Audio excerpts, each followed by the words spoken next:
6వ తరగతిలో 11వ పాఠం డూడు బసవన్న అని అంటాం. బసవన్న అంతేకాకుండా గంగిరెద్దు ప్రధానమైన పాత్రగా మనం చెప్పొచ్చు.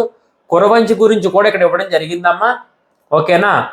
అయితే ప్రక్రియ జీవన చిత్రం అని అంటాం. ఇతివృత్తం సంస్కృతి అని అంటాం.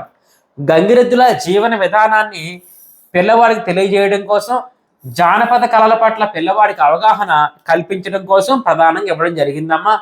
కవయిత్రి రావూరి భరద్వాజ అని చెప్పొచ్చు. రావూరి భరద్వాజ, కవి లేదా రచయిత రావూరి భరద్వాజ అని మనం చెప్పొచ్చు.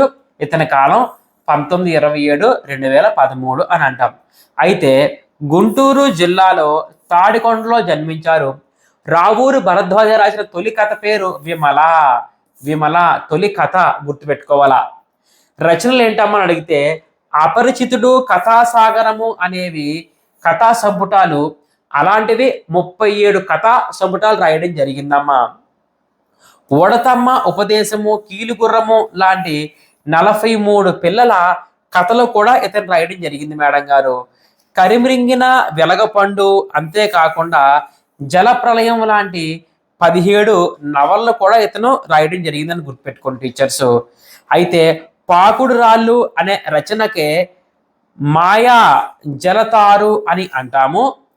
దీనికే 2012లో జ్ఞానపీఠ పురస్కారం కూడా రావడం జరిగింది అని మీరు గుర్తుపెట్టుకోవాలి టీచర్స్. అయితే తెలుగులో జ్ఞానపీఠ పురస్కారం మొదటగా ఎవరికి వచ్చిందంటే విశ్వనాథ సత్యనారాయణ గారికి. రెండవసారి ఎవరికి వచ్చిందంటే మరి సినారె విశ్వంభరకు. మూడో రచన మరి పాకుడు రాళ్లకు రావడం జరిగింది రావూరి భరద్వాజకు అని గుర్తుపెట్టుకోవాలి టీచర్లు.